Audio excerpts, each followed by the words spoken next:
are more than 50 elections taking place in 2024, and sometimes I sit with that number and I'm like, wow, it really is the year of elections. I know you've heard that across the discussions today. We have, of course, in the US here, but also in the UK, in India, and many countries. And we know that free and fair elections are necessary to uphold our democracies. And many philanthropies, including in this room, have invested in promoting democracy as well as human rights and independent media. So democracy really is the bedrock of our societies and is made up of the institutions and processes that protect it, including elections. So what role might AI play in these elections this year and democracy more widely as we navigate the evolving landscape where AI intersects with our societies? To what extent do we have the right systems in place? Is a response warranted? Do we have the right governance mechanisms that might be needed to protect our democratic systems now and in the future? We've already seen campaigns in India, in Indonesia, and in the US where we've seen the use of AI-generated media in the past.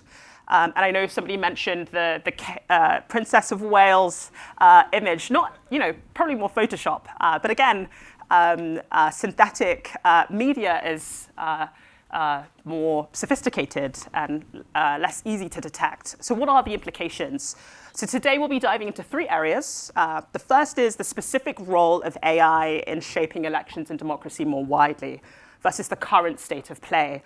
And I think the current state of play there is really important because it's like this idea that elections aren't perfect, right? Even before we saw the deployment of LLMs, et cetera. But how might they exacerbate some of the challenges that we've seen in the past? And while it isn't just about elections, I really think this is about democracy. The decisions that we make and the responsible actions that we take, we see them return, every 4 years, and they will have the implications on the election cycle. The second is, what are the different responsibilities for different actors? An industry stakeholder versus maybe civil society organizations, and even when you break down industry, platforms versus synthetic media. Content generating organizations, what does that mean? And finally, what is the specific role of philanthropy? So with that, I'm really delighted to introduce 3 fantastic panelists today. We have Sam Gregory, the Executive Director at Witness. We have Caro Kriel, the Chief Executive of the Thompson Foundation, and then Megan, who is the Director of Elections Integrity at Medan. So let's start with a scene-setting question. About the role of AI in shaping democracy over time.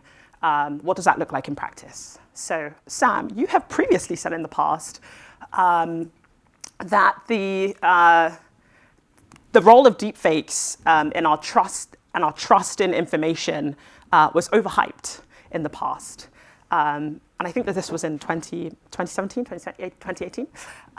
In 2024, how would you define the potential risks to our information ecosystem due to deepfakes and synthetic content? Is it still overhyped? And what are the more tangible risks that we might see play out in the elections this year? Thanks, Stephanie. In 2017, Witness started working on this area of synthetic media and deepfakes, and now what we'd think of as generative AI. And really the issue then, there was a huge amount of hype around deepfakes that neglected the real problem, targeting of women with non-consensual sexual deepfakes, and overhyped the political problem. And the hype around it contributed to the challenge because it contributed to a general distrust in information. And so we came at it from the perspective we described as prepare, don't panic, and a perspective of saying, how do you center a range of global communities who have been neglected in previous technology cycles, are being ignored in the AI conversation, and have relevant experience to understand how to confront this one. So maybe if we fast forward to now, 6 years later, after sort of thinking through this from the perspective of how do you hear what are the wants, needs, and solutions of a more diverse set of communities globally, technically the risks are much greater, right? Because of the shifts we've had in the generative AI landscape, right? Commoditization, commercialization of the tools to make photo and audio realistic content, ease of creation, ease of variation, ease of volume, and the ability to fine-tune pretty easily around particular individuals, right? So the technical side is there. And what we've seen in tandem with that is the escalation of those existing threats. So gender-based violence was the problem of generative AI, or the precursors, and is escalating still. And the growth of other threats. And what I would say in terms of the risks that we've been seeing, and we see this through a mix of things, we continue to consult very closely with communities who are facing this. We run a rapid response mechanism for suspected cases globally, and we do training with journalists and activists as the targeting of individuals is increasing. People are trying to think about how to use the kind of recurring tropes of mis and disinformation and use generative tools to create images of things that are representative there. And there's a growth in kind of using the claims of something made with generative AI to dismiss reality. And I would say India right now is a really good example of like the spectrum that's happening, where you have people using generative AI for satirical purposes, which is protected by free expression, but also targeting people who aren't in power and they use satire and deepfakes against the people in power. You have deliberate deception, for example, people claiming videos showing someone saying something they never said to say don't vote in this election. And you have communication, people using generative AI to communicate to constituents. So I think it's really worth thinking about this through a rights lens in terms of the risks, free expression and privacy, and through a diversity of usages that are starting to emerge. Awesome. Thanks, Sam. So building on that, Caro, when we think about the role of AI in democracy and specifically the role of large language models, what do you think might be different now that we wouldn't have seen in the past? Yes. Well, so we work with media in places where democracy is broken, where it doesn't work. And that's really our lens on this problem, and also mine from my time as a journalist. And what I would say is, I think what's changed is that before, if you take a country like Russia, where I was based, in order for there to be lots of disinformation or a rigged election, you needed a big state apparatus that controls the population, that can pump a lot of money into information, that can sponsor hacking, that can fund a troll factory, that can sponsor television stations that takes its message abroad. The difference now is that you actually don't need to have state sponsorship or lots of money or lots of technological know-how to actually influence democratic processes. So you don't need to be in a troll farm in St. Petersburg anymore to actually have some kind of input in democratic processes, because the tech is open source, freely available, cheap, and often it can be one person. So I think that's the thing from our network that we really see changing. Yeah, awesome. So one thing I would love to do at the start here is really set a baseline for how democratic processes would look with or without AI. And so, Megan, you have the fun task of imagining what a strong democratic or election environment would look like with or without AI. And once we have that kind of like baseline of an ideal scenario, what differences do you think AI might pose to that baseline? Yeah, so I think I'll take this from like a sort of media information exchange lens. So I work for Medan. We're a nonprofit that sort of helps communities exchange information with journalists during like elections or crises. And we think a lot about the concept of information equity. So the ability for people to, access reliable, trustworthy information when they need it in the lead up to a vote or during a crisis, for example. And so what that looks like, what we imagine generally for, especially in an election setting, is number one, do journalists actually understand what voters want and need to know most, right? Sometimes journalists are doing reporting and they're doing fact checking, but are they actually exchanging reliable information with communities? Are they listening to communities? So that's sort of one thing. The other thing is that are they actually sort of like talking to each other at like sort of a baseline level? Do you have journalists actually getting to connect with communities in ways that is more than just sort of deciding in an editorial boardroom, what to report or what to fact check? Are you actually talking to these sources?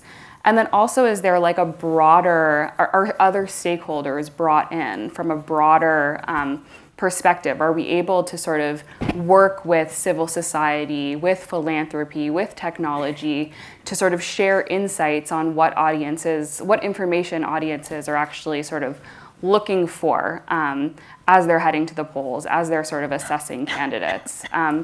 So I think those are kind of three things that like really sort of are ideal for information exchange. And then, I mean, it's sort of boring to say that, you know, AI is just going to sort of exacerbate these challenges. I don't know that it's necessarily going to create a whole new problem set. I think it's probably going to, you know, just make it more challenging for us to do the work that, you know, everybody here has been doing for so long. So that's kind of my 2 cents on the ideal.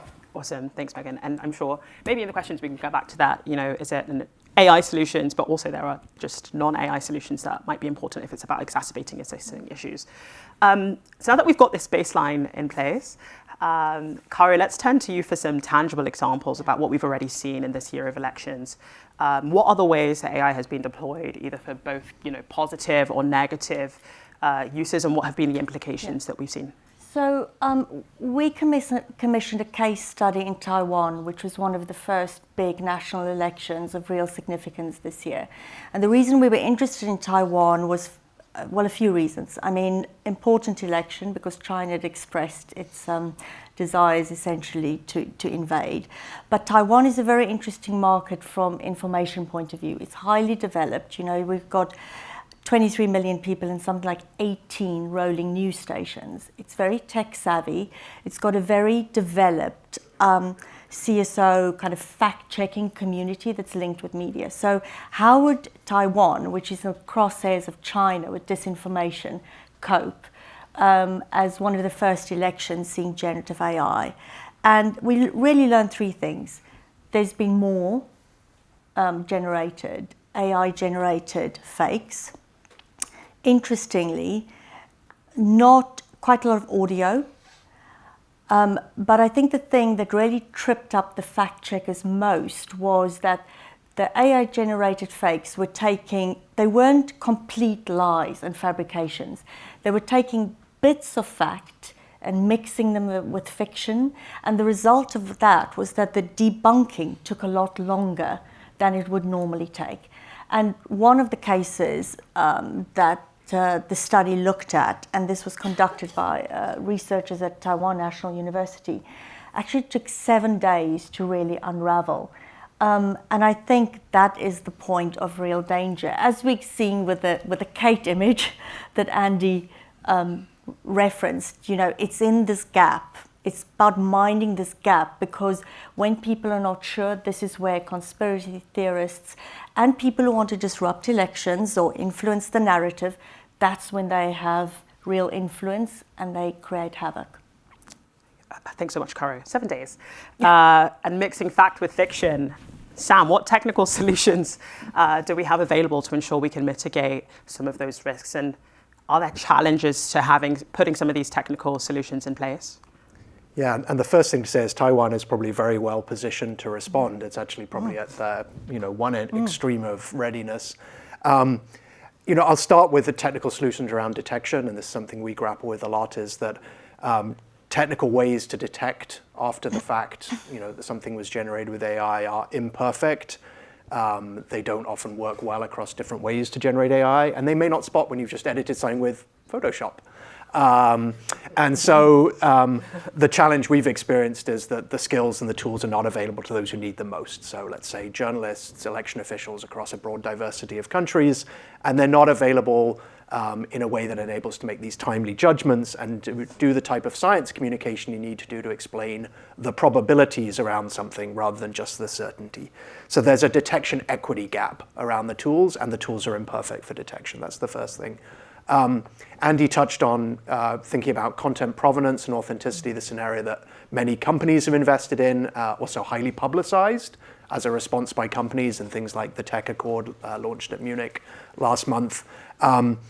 It is a pre-bunking, I guess. Pre-bunking is the wrong word. It's an approach that's taken before the fact, right? So you leave these traces, the recipe of how AI and human was used in creating something, and it could provide signals to users. It is not yet mature enough to be really that relevant in most of the elections this year, and I think we have to be a little cautious about sort of the timeline on these.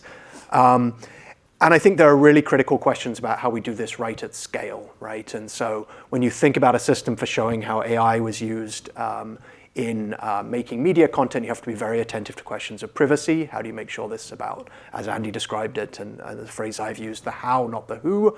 How do you think about accessibility so you don't create false impressions of trust because something does or doesn't have these, which might be purely about technical access and technical spread. And I think that's where I want to end this comment, which is also to say that like so many of these technical solutions, and we've obviously been talking about this here, are bound up with questions of access to the tools, agency in building them, inclusion in building them, and particularly the dimension of how this plays out globally as we look at the underinvestment in supporting communities, both to have participation in developing the tools or developing AI, and agency in using them in ways that are context appropriate, and we're still missing that in many places. Awesome, thanks, Sam. I think it's interesting because when we think about democracy and elections, again, elections are just like one aspect. But I think even on our pre-call, Sam, you mentioned an important point that this year, just given the scale of elections, is an important catalyst. But you also mentioned that even when we think about content provenance, there are some technical constraints here. But we still need to get the tools, including, as you said, detection equity to folks like journalists on the ground. So how might we do that, and who has the responsibility? So we'll move on to roles and responsibilities as we design solutions. A shout out, of course, to PAI's work. We have, if you haven't seen our synthetic media framework, which many of you in the room were involved in creating, one of the best aspects of the framework, I think, is it really sets out responsibilities for different types of actors. So Megan, as we think about elections this year, what roles and responsibilities would you assign to different stakeholders? Yeah, it's a great question. First, I want to just thank you for bringing up just this like sort of mix between false and true, because so much we think about, misinformation during elections as this like, big disinformation campaign, when in reality, the majority of it is exactly what you were describing. It's something that we at Medan call mid-information, right? It's this like weird, nebulous, half true, half not true, very deceptive, and it makes people really confused. And I think that's a huge issue. Around roles and responsibilities, I'll call out like we bring in tons of stakeholders when we build election coalitions. So it's not just about journalists and audiences, right? It's not just about philanthropy coming in with funding.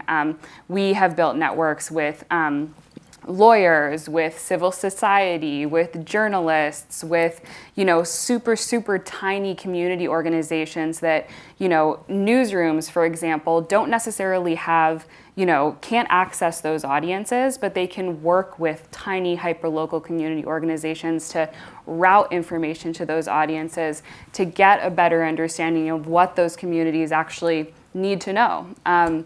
So it's a multidisciplinary thing that needs to happen in the lead up to these things. And the one thing that I'll say, especially just for this audience of philanthropy, is that one of the things that we have been seeing, especially on the sort of tech platform funding side, is there has been a bit of a cooling off of sort of funding election projects, media sort of partnerships and stuff like that. So there is a gap to fill in philanthropy, I would say. When it comes to election coalitions and just all of the kind of foundational stuff that needs to go into protecting democracy in a year like this and every other one. Perfect. Thanks, Megan. I think that's a nice segue into the next question, which is really about the role of philanthropy. As we're sort of thinking about, the guidelines or the metrics which might guide how philanthropies are assigned funding, what responsibilities should philanthropies take on in the lead up to and during the election period to respond to many of the challenges that we've already spoken about on the panel? Let's come to you, Caro, first. Well, I think from our perspective and the lens of ethical media, it's to understand that this is a global problem. And I know it's a cliche to say it needs a global solution, but I actually think it does, because democracy failing in one part of the world usually has an effect on another part of the world, even in safe developed countries, and that is a responsibility. And so I would urge philanthropists to work with us and people like us who are doing work to strengthen ethical information that gives that to voters, especially in very difficult places of the world, because I think overall that's a really, really good thing to do for us and for our societies. Sam? Yeah, I think there's, and I'm going to echo, of course, I think things that have been highlighted so far in this conference. First is, the onus on philanthropists, both in their own practice, but in also who they elevate missing voices from the front lines of AI harms. To do that not only because that is important in and of itself, but because they have direct knowledge of what is happening, and prioritization of needs and solutions that should absolutely be at the center of our choices right now. And I think that's particularly important in the moments of, we are in a moment of hype still around generative AI, when there is a rush to solutions, legislative, policy, technical, which will get baked in, and then they will have further impacts. And we know that from the experience of social media, right? So we need to learn from history, and philanthropists need to learn from history about early investment in the right places and pushing back. So I think that's a starting place, is those priorities. I think there's a few other sort of observations I'd make about it is, I know, and you pointed to it, the AI and elections year. I don't think 2024 is going to be the year where we have the most problems with this. I think there are going to be many more problems in subsequent years, but we're baking in the solutions in 2024. And so there's a sort of a disequilibrium, a mismatch. So how do you invest for the long time, but also ensure voices in the room now? The second is to invest in adjacent fields that are fighting the good fight on this. So, clearly on this panel, journalism and human rights has relevant experience in how to confront threats to individuals, threats to information, is very experienced in that space and is doing that work around AI in many contexts. And then finally, I would say is, and actually, no, I'm not going to say anything final. That's the last one. That's perfect, because we're going to come straight back to you, actually, Sam, for the next question, which is on policy responses. I realized I didn't actually introduce myself. I'm the head of policy at PAI, so I'm very excited to ask this one, which is about how might policymakers actually respond? And I think you made an important point about technical solutions and some of the constraints. I think many of us have been engaged in a lot of policy dialogues, and then the new US AI Safety Institute, which is great to see, the working group on synthetic content, but to what extent will the solutions be available this year? So as policy responses emerge in relation to AI and elections, what should governments essentially consider for any policy framework to be effective this year? We'll do Sam first, and then Megan will come to you next. So I think AI and elections are the easy case, because we also have a lot of laws around elections. We have ways in which, in policy responses now, both legislative and technical responses, you have proposals around labeling content. You have very strict rules around disclosure that already exist in many jurisdictions. So in some ways, AI and elections is the easy one because you have a strong framework around it. I think as we look more broadly at AI, when you look at, and I do this from a very pragmatic perspective, so I'm looking at, for example, some of those technical solutions I was describing around authenticity and provenance and detection. They only work if you have broad transparency across the AI pipeline and the ability to have responsibility that is shared all the way across that. And so those are bedrocks of what I think need to be policy responses that need to apply across the board. The layer I would place across it that I think is something that we place a particular emphasis on, and you would hear that from how I was talking about authenticity and provenance, is how do we think about human rights? How do we think about civil rights in this? So at the center of this, how are we thinking about data privacy, personal privacy, PAI? How are we thinking about freedom of expression, the ability to create satirical media? Many of the responses globally, let's look at China, let's look at some of the proposals in other countries, are using the excuse of AI to continue some of the legislative proposals around things like fake news and mis and disinfo. So again, taking that lens as we look at policy approaches to say something that is focused on transparency, on shared responsibility and liability across the pipeline, but also recognizes human rights and the risks of weaponization if we create an infrastructure or a set of policy frameworks that can be misused. Awesome, thanks, Sam. Megan? Yeah, I mean, the only thing I would add on to that is what you were saying earlier about this being a global problem. And we kind of need to address this as a global problem. It's global, and it's also, we need to take into consideration these hyperlocal perspectives when we're thinking about AI, when we're building the databases that are training AI. And so that's all I would add to that, really. Awesome. We will be coming to questions in after the next question, so just a pointer to get questions ready. Caro, why don't we come to you for this last question, which is, I think you've already mentioned it, and we've heard it from the other panelists about the importance of thinking about this problem from a global perspective. Countries around the world, 50 plus elections, are thinking about these same issues. So what solutions do you think can best be used to reach across borders? A bit following up to what Sam said, I mean, it's early days, you know what I mean? So I don't actually think the solutions are all readily baked. But I would say, whatever we use as solutions across borders, we need good research to inform the discussion because things develop so quickly.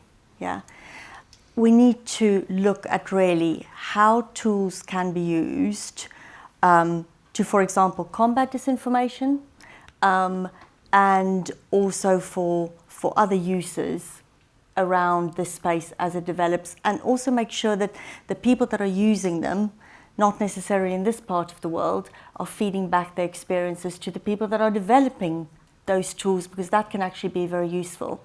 And I think the third thing that I think is really important in trying to find the solutions is to have a good community of practice, that people can learn from each other.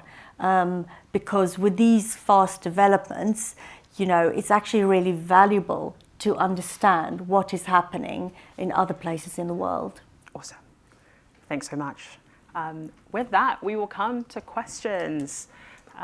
Any questions from anyone in the room for the panel?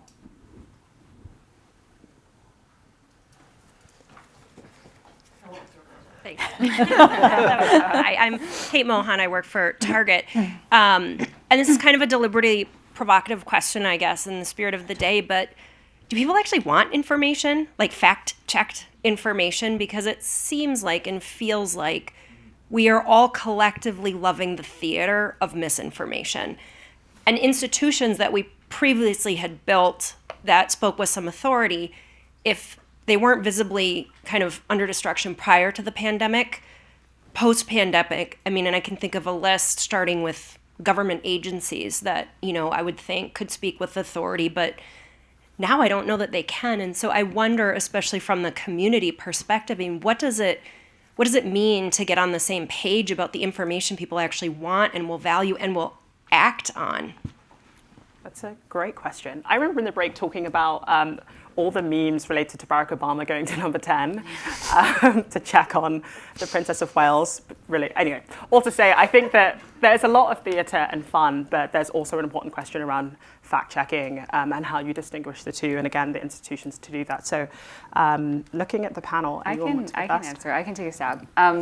So yeah, I think that's a great thing to bring up is do people want to be corrected like ad nauseum on social media? And you know, the answer is probably no. But do they want their questions answered? The answer is yes. So what we see when we do these election coalitions and we put journalists on whatever messaging network they want to be on, and they're exchanging information with audiences, these audiences can send in claims, and they can also send in voter, like just questions they have about the election.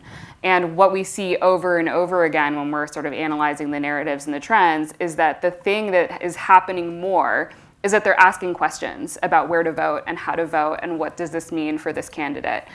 So yeah, they're sending in claims, but more than that, I think it's sort of bigger picture about answering the public's questions during these kind of big, urgent moments like elections. Can I add to that? Yes, of course. I would say we might not want it, but we really, really need it.